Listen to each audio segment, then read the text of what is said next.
नमस्कार, स्वागत है आप सभी का हमारे आज के इस कार्यक्रम में। मैं आशा करता हूं कि आप सभी स्वस्थ एवं सानंद होंगे। इन्हीं मंगल कामनाओं के साथ एक बार फिर आप सभी का स्वागत करता हूं आज के इस परिचर्चा में। हमारे परिचर्चा का जो आज का विषय है वो है प्री डायबिटीज़, बचाव एवं उसके उपाय। इसके तमाम बिंदुओं पर हम चर्चा करेंगे और इस चर्चा में हमारे साथ मेहमान के तौर पर दो मेहमान हमारे साथ हैं। आप हैं, सबसे पहले मैं आपका परिचय कराता हूं, नगर की प्रमुख आहार विशेषज्ञ सुश्री रेखा गुप्ता जी, और आप एक और हमारे मेहमान साथ में है, काशी हिंदू विश्वविद्यालय के आयुर्वेद विभाग से काय चिकित्सा विभाग के प्रोफेसर अजय पांडे जी। आप दोनों का हम हार्दिक स्वागत करते हैं आज के इस परिचर्चा में। डॉक्टर अजय, सबसे पहले मैं आपसे ये जानना चाहूँगा कि प्री डायबिटीज़ क्या होता है, इसे परिभाषित करें। प्री डायबिटीज़ को सामान्य भाषा में अगर देखा जाए तो ये डायबिटीज़ की प्राथमिक अवस्था है। डायबिटीज़ स्पेशली जो टाइप 2 डायबिटीज़ है उसकी ये प्राथमिक अवस्था है। सामान्य रूप से देखा जाए तो अगर मनुष्य के रक्त में ब्लड ग्लूकोज का लेवल अगर सामान्य से ज़्यादा और डायबिटिक से जो कम रहता है उसे प्री डायबिटीज़ कहते हैं। इसका सामान्य लक्षणों के द्वारा निदान तो संभव नहीं है, लेकिन लेबोरेटरी इन्वेस्टिगेशन के आधार पे इसका निदान किया जा सकता है। इसमें फास्टिंग जो ब्लड ग्लूकोज है अगर 110 mg पर DL से लेके 125 mg पर DL के बीच में होता है तो इसे हम प्री डायबिटिक रेंज कहते हैं। और खाने के 2 घंटे बाद, जैसे मेडिकल लैंग्वेज में पोस्ट प्रांडियल ब्लड ग्लूकोज कहते हैं, अगर वो 140 और 199 mg पर DL के बीच में रहता है तो ये भी प्री डायबिटिक रेंज है। तो सामान्य रूप से ये देखना जाए, लक्षणों के आधार पे इसका निदान आसानी से नहीं होता है। जब ये चिकित्सक के पास रोगी आते हैं तो कुछ लक्षणों को लेके आते हैं जिसकी चर्चा हम लोग करेंगे आगे। रेखा जी, इस बारे में आपके क्या विचार हैं? जैसा डॉक्टर साहब ने बोला है, प्री डायबिटीज़ हमारे देश में 14% लोग प्री डायबिटीज़ हैं और हर साल इन 14 लोगों में से 30 से 40% लोग जो हैं वो डायबिटिक हो जाते हैं। ये बहुत जानना ज़रूरी है कि प्री डायबिटिक पेशेंट्स जो होते हैं उनको हम रिवर्स कर सकते हैं, लेकिन एक बार अगर वो डायबिटिक हो गए तो हम उनका रेमिशन ला सकते हैं, बट रिवर्सिबल होना बहुत कठिन है। तो इसलिए जैसा डॉक्टर साहब ने बोला कि अगर आपका फास्टिंग 100 से 125 के बीच में है और अगर आपका पोस्ट पार्टियल 140 से 200 के बीच में है तो आदमी को सतर्क हो जाना चाहिए और तुरंत परामर्श लेनी चाहिए। डॉक्टर पांडे, प्री डायबिटीज़ जो एक आपने अभी बताया गया, उसके कारण क्या क्या होते हैं, क्यों होता है ये? मेडिकल साइंस में प्री डायबिटीज़ क्यों होता है इसके कोई सटीक कारण के बारे में स्पष्ट तो नहीं है, लेकिन जो आनुवंशिकी कारण है और साथ में जो वातावरण में उपस्थित अन्य जो हमारे भाव हैं उनकी विकृति से प्री डायबिटीज़ की उत्पत्ति होती है। इसमें कुछ कारण विशेषकर जैसे ऐसे लोग जो अधिक मात्रा में, आयुर्वेद में कहा गया है आस्या सुखम स्वप्न सुखम दधीनी ग्राम्यानुपौदक रसः पयांसी, ऐसे मनुष्य जो आराम तलब जीवन जीते हैं, मधुकर आहार विहार का सेवन करते हैं, सुखकर सैया पर सोते हैं और इनएक्टिव रहते हैं, जो नवीन अन्न है उसका सेवन करते हैं, तो वो लोग मधुमेह से ग्रस्त हैं। तो इसमें जो महत्वपूर्ण कारण है तो वो तो आनुवांशिक कारण है। दूसरा, हमारे खान पान की जो गलत आदतें हैं वो कारण हैं। दूसरा, ओबेसिटी, जो लोग ओबेस हैं, जिनका वेट ज़्यादा होता है, वो इससे प्रभावित होते हैं।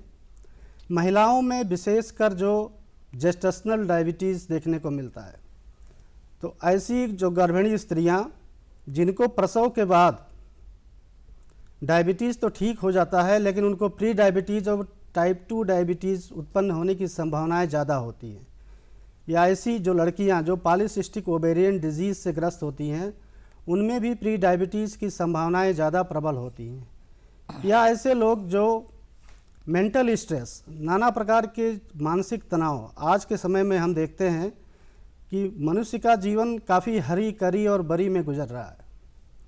तो कहीं ना कहीं जो मेंटल स्ट्रेस है play an important role in the genesis of pre diabetes. Pre diabetes या टाइप 2 डायबिटीज़ के उत्पन्न होने में मेंटल स्ट्रेस का उतना ही महत्वपूर्ण रोल है जितना कि गलत खान पान के तौर तरीके हैं। रेखा जी, आप तो आहार विशेषज्ञ हैं, तो क्यों ना आप हमारे दर्शकों को ये बताइए कि खान पान में वो कौन सी चीज़ देनी चाहिए प्री डायबिटीज़ में जो सहायक साबित हो। सबसे पहले जैसे डॉक्टर साहब ने बोला कि इस समय सबसे बड़ा कारण जो है वो है ओबेसिटी, मतलब मोटापा। और ख़ासकर ये देखा गया है कि जितने भी मनुष्य, मतलब इंडियंस हैं, मतलब हम भारतीय हैं, सबका पेट निकला रहता है। हाथ पैर पतले पतले होते हैं लेकिन पेट पे बहुत चर्बी होती है, तोंद होती है। तो उसके कारण क्या होता है कि इंसुलिन का रेजिस्टेंस उत्पन्न होता है और इंसुलिन रेजिस्टेंस के कारण हम प्री डायबिटिक स्टेज पे जाते हैं या डायबिटीज़ के स्टेज पे जाते हैं। तो ये बहुत ज़रूरी है कि हम, मतलब एक आइडियल ये बोला गया है कि स्त्री की कमर 85 सेंटीमीटर से ज़्यादा नहीं होनी चाहिए और आदमी की 90 के सेंटीमीटर से ज़्यादा नहीं होनी चाहिए, बट ये बहुत आइडियल है, ऐसा होता नहीं है। तो इसीलिए हम, इंडिया जो है वो ऑलमोस्ट कैपिटल है देश, मतलब पूरे विश्व का, जहाँ पे सबसे ज़्यादा डायबिटिक पेशेंट्स हैं और बहुत ज़्यादा प्री डायबिटिक पेशेंट्स हैं। तो अगर हम अपना वज़न 5 से 10% भी कम करें, अपने पेट पे या तोंद पे फैट कम करने की कोशिश करें, तो हमारे चांसेस डायबिटिक होने के कम हो जाते हैं। तो उसके लिए आहार सबसे इम्पोर्टेंट है। तो आहार में, आहार और जीवन शैली, यही दो चीज़ अगर हम बदलते हैं तो क्या होता है कि हमारा प्री डायबिटीज़ रिवर्सल हो सकता है। तो आहार में ऐसा है कि बहुत संतुलित आहार लेने की ज़रूरत है। जैसे कि हमारा जो शरीर है वो हम समझें कि एक घर जैसा है, जैसे हम उसमें कूड़ा नहीं रखते हैं उसी तरह हमें अपने शरीर में जंक फूड डालना नहीं चाहिए। जंक भी तो क्या है, जंक भी तो कूड़ा ही है ना। तो जंक फूड, जैसे आजकल के बच्चे बर्गर, पिज़्ज़ा, मैगी, ये सब बहुत ज़्यादा खाना पसंद करते हैं, तो इसीलिए डायबिटीज़ बढ़ता जा रहा है। और जैसा डॉक्टर साहब ने कहा कि सब इनएक्टिव हो गए हैं, सब लोग कंप्यूटर और फ़ोन और ये सब देखना पसंद करते हैं, एक्टिविटी है नहीं। स्कूल में यहाँ तक कि पीटी सेशन भी नहीं होता है, तो इनएक्टिविटी बहुत ज़्यादा है। तो इस समय खान पान पे बचपन से ही मदर्स को और पेरेंट्स को ध्यान देना चाहिए। ये कोशिश करना चाहिए कि ज़्यादा घी तेल का खाना ना दें जिससे फैट ना बढ़े। मतलब काफ़ी रेशेदार खाना देना चाहिए, मतलब फाइबर कंटेंट अच्छा होना चाहिए। हर खाने में प्रोटीन ज़रूर होना चाहिए। और ये अनाज जो है, मोटा अनाज, जैसे डॉक्टर साहब ने कहा कि हम लोग बहुत अब महीन अनाज और नए अनाज का वो करने लगे हैं। जितना मोटा अनाज खाएंगे उतना हमारा सेहत अच्छी होगी। तो आहार का बहुत बड़ा रोल है। मैं आगे में और थोड़ा सा एक्सप्लेन करूँगी। दोस्तों, हमारे विशेषज्ञ आपको बता रहे हैं जिन बातों पे, इस पर गौर कीजिएगा। मैं आपको ये बताना चाहूँगा कि आचार, विचार और व्यवहार ये अगर संतुलित हो, बेहतर हो, तो बहुत से रोगों से आप बच सकते हैं। और डायबिटीज़ बहुत बड़ी परेशानी लेकर आता है, तो थोड़ा सा आपको संयमित होना ही पड़ेगा। और साथ ही अपने बच्चों की जो दैनिक दिनचर्या है उस पर अभिभावक ज़रूर ध्यान दें, बड़ी मुसीबतों से अगर आपको बचना है तो। रेखा जी, इसी सिलसिले में ये भी आप हमसे जानना चाहेंगे कि इसमें व्यायाम की क्या भूमिका है। मैं एक चीज़ और, हाँ, व्यायाम बहुत बहुत नेसेसरी है। जब हम व्यायाम करते हैं तो क्या होता है कि हमारा शरीर जो है जब काम करता है तो जो इंसुलिन रेजिस्टेंस हो जाता है एक डायबिटीज़ में, जो कि अगर इंसुलिन बन भी रहा है तो भी वो बॉडी जो है वो उसको अपने अंदर ले नहीं पा रही है, एब्जॉर्ब नहीं कर पा रही है, वो कम होता है। प्लस क्या होता है, व्यायाम करने से हमारे मसल बनते हैं, हमारा वज़न कम होता है। तो व्यायाम बहुत ज़रूरी है। जैसे डॉक्टर साहब ने बोला, एक डायबिटिक या प्री डायबिटिक के लिए 50% व्यायाम और 50% आहार है। एक डायबिटिक के लिए 50% दवाई है और दूसरे 50% में व्यायाम और आहार है। एक चीज़ और बोल दूं, बहुत इम्पॉर्टेंट है। जनरली जब डॉक्टर के पास जाओ, डायबिटीज़ या प्री डायबिटीज़ होती है, तो वो बोलते हैं आलू चीनी चावल छोड़ दो। तो लेकिन पेशेंट को पता नहीं है कि आलू चीनी चावल क्यों छोड़ना है। तो चीनी है, खाते ही शुगर बढ़ जाएगी। चावल, खासकर सफ़ेद चावल या पॉलिश राइस जो खाते हैं या टूटा हुआ राइस, तो वो क्या होता है, उसका ग्लाइसेमिक इंडेक्स ज़्यादा होता है, उसको खाते ही पच जाता है और उसका शुगर में ग्लूकोज बढ़ जाता है। और आलू, एक छोटे से आलू में 30 ग्राम कार्बोहाइड्रेट होता है, जो 2 रोटी के बराबर है। 2 रोटी से आपका पेट भरेगा, आलू से पेट नहीं भरना है। इसीलिए बोलते हैं कि आलू मत खाओ और रोटी खाओ। तो ये आलू चीनी चावल जो है, इसीलिए मना किया जाता है। अगली बार अगर आपको कोई बोले कि ये मत खाओ, तो आप समझिएगा कि क्यों बोला जा रहा है। डॉक्टर अजय, प्री डायबिटीज़ के जो लक्षण हैं वो क्या है, उसे परिभाषित करें ज़रा। सामान्य तौर पे देखा जाए तो प्री डायबिटीज़ के लक्षण जैसे प्यास लगना, बार बार पेशाब आना, वज़न का गिरना भी इसका एक कारण है। दूसरा, अगर किसी को कोई इन्फेक्शन हो गया तो वो जल्दी हील नहीं होता है, और भूख ज़्यादा लगती है, और शरीर में झुंझुनाहट होना, सुन्नता होना, ये इसके कुछ लक्षणों में दिखाई पड़ते हैं। लेकिन सामान्य रूप से जो इसका निदान है, जब तक ब्लड इन्वेस्टिगेशन नहीं होता है, फास्टिंग पीपी और ग्लाइसिलेटेड हीमोग्लोबिन, इसका लेवल जब देख लेते हैं तब पता कर पाते हैं कि इसको प्री डायबिटीज़ है या डायबिटीज़ है। तो लक्षण इसके वही होते हैं सामान्य रूप से जो टाइप 2 डायबिटीज़ के होते हैं या डायबिटीज़ के होते हैं, वही लक्षण, पॉलीयूरिया, पॉलीफेजिया, पॉलीडिप्सिया, ज़्यादा भूख लगना, पेशाब ज़्यादा आना, और क्या कहते हैं, वज़न का गिरना भी इसमें एक इसका महत्वपूर्ण लक्षण है। तो अगर जो भी रोगी है, जो भी पेशेंट आ रहा है, अगर उसमें ये लक्षण दिखाई पड़ते हैं, तो डॉक्टर का ये काम करता है कि वो फास्टिंग और पीपी ज़रूर मतलब कराता है। वो जांच करके देखता है कि कहीं इसको प्री डायबिटीज़ या डायबिटीज़ तो नहीं है, क्योंकि दोनों, प्री डायबिटीज़ और डायबिटीज़ दोनों के लक्षण लगभग एक समान मिलते हैं।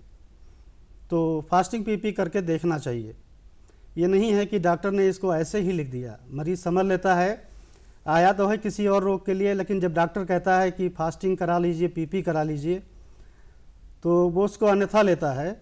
लेकिन ये जांच बहुत मतलब ज़रूरी है करने के लिए, इन सामान्य लक्षणों को देखते हुए। दोस्तों, डॉक्टर पांडे ने जो आपको बताया, इसमें मैं सिर्फ एक बात आपको मैं बताना चाहूँगा। कई बार काम का दबाव और हमारा आलस, अच्छा हम करवा लेंगे, ये जो हमारा है अच्छा हम करवा लेंगे, इससे ज़रूर बचिए, वरना ये तय है कि वक्त अगर निकल गया तो आप बहुत बड़ी परेशानी में होंगे। इसलिए डॉक्टर द्वारा सुझाए गए सुझाव को गंभीरता से लें और तुरंत जांच ज़रूर कराएं। डॉक्टर पांडे, इस प्री डायबिटीज़ में कौन कौन सी शारीरिक परेशानियां आती हैं, क्या उसके बारे में कुछ हमें जानकारी देंगे आप? जी ज़रूर, बहुत अच्छा क्वेश्चन है। इसके बारे में भी पता होना चाहिए कि कौन कौन सी इसके समस्याएं उत्पन्न हो सकती हैं। अभी हमने बताया इसके पहले लक्षणों में, जैसे शरीर में सुन्नता होना या शरीर में झंझनाहट का होना, आँखों के आगे धुंधला दिखाई पड़ना, अगर ये लक्षण दिखते हैं तो मे बी प्री डायबिटीज़, ये संभावनाएं हो सकती हैं। अचानक बीपी का बढ़ना, हाइपरटेंशन, किसी का बीपी ज़्यादा हो रहा है, 130 और 130 सिस्टोलिक और 90 डायस्टोलिक से ज़्यादा है, तो भी उसकी संभावनाएं हो सकती हैं। साथ ही में इसमें महत्वपूर्ण विषय है कि उसके हृदय और उदर के रोग, साथ में लीवर की समस्याएं उत्पन्न होती हैं, गुर्दे की समस्याएं उत्पन्न हो जाती हैं, और उसको बार बार इन्फेक्शन होता है, स्पेशली यूटीआई। ऐसे केसेस जिसको ऐसे मतलब रोगी जिनको प्री डायबिटीज़ है या टाइप 2 डायबिटीज़ है, वो संक्रमण से बहुत ज़्यादा प्रभावित होते हैं, या कोई इन्फेक्शन उनको हो गया है तो वो जल्दी हील नहीं होता है, उनको लंबा समय लगता है।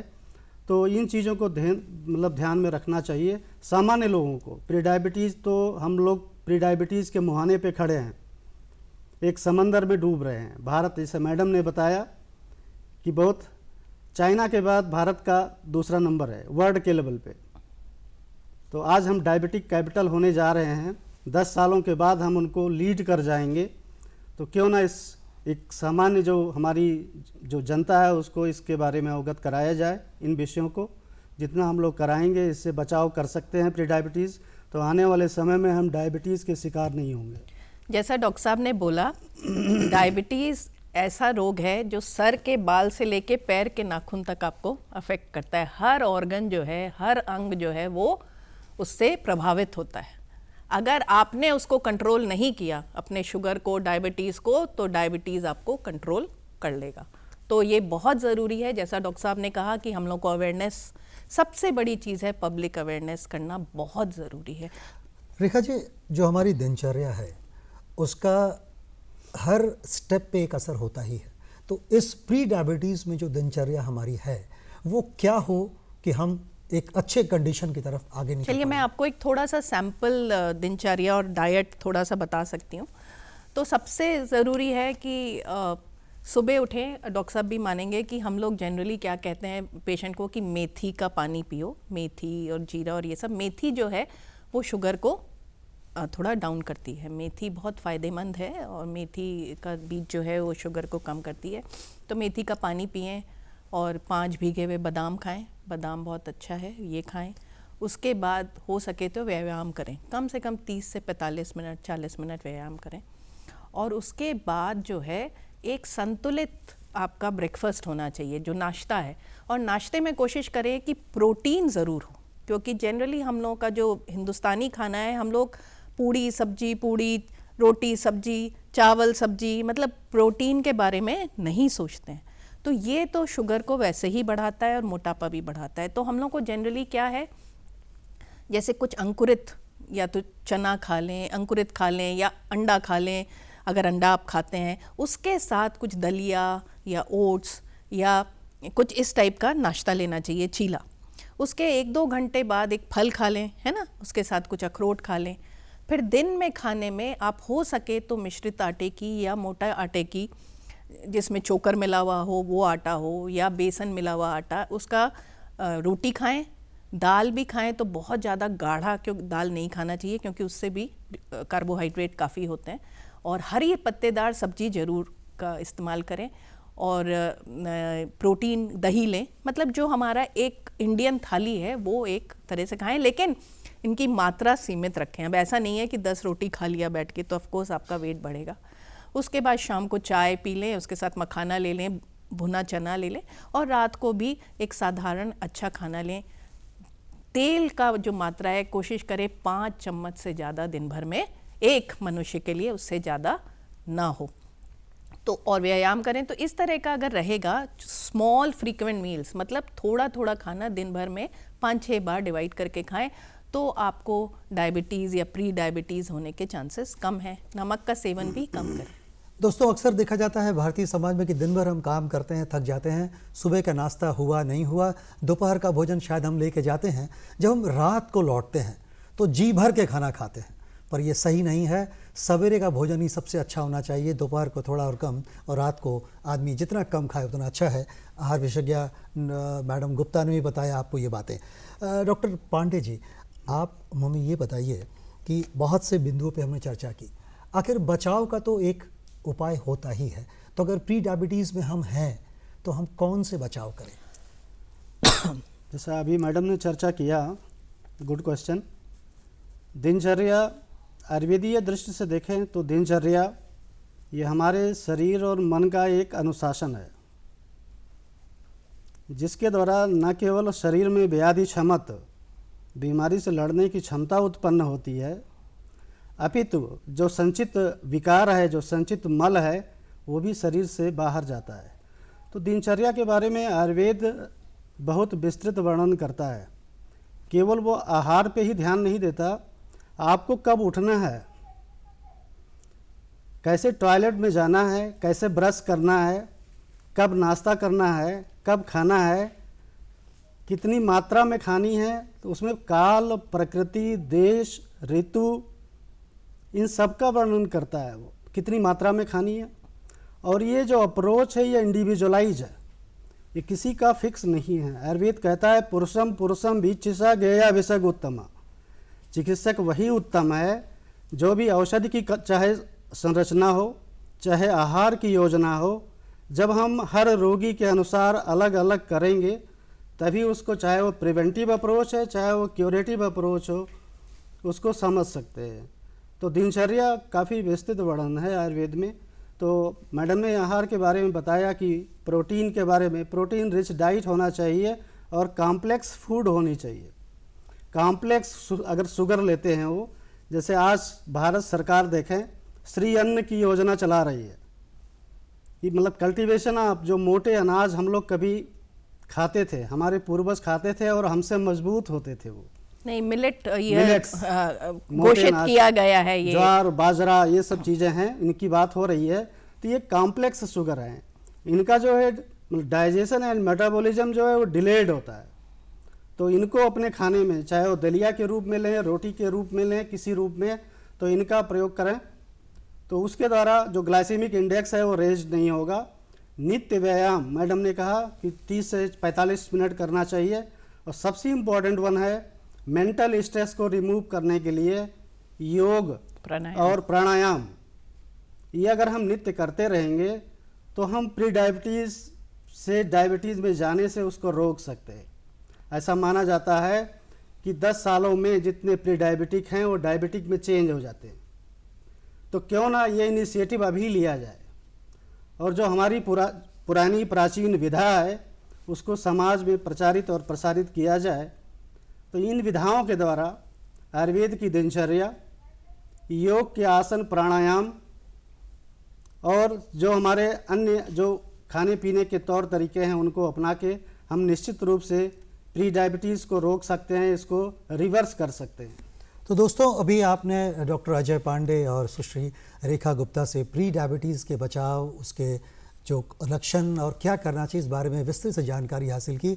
मैं अपील करूंगा कि जो बातें आपने जानी है उसे दूसरों तक ज़रूर पहुंचाएं, तभी हमारा यह प्रयास सार्थक है। और मैं चलते चलते इतना ज़रूर कहूंगा दोस्तों कि भारत जैसे मुल्क में आप रहते हैं, दुनिया का सबसे बेहतरीन मुल्क है ये जीवन के हर दृष्टिकोण से। तो आइए हम सब मिलकर प्रण करते हैं कि खुद को बचाएंगे, दूसरों को बचाएंगे और प्री डायबिटीज़ के क्षेत्र में जो हम तेज़ी से बढ़ रहे हैं उसकी रोकथाम में हर व्यक्ति अपनी तरफ से कदम ज़रूर बढ़ाएगा।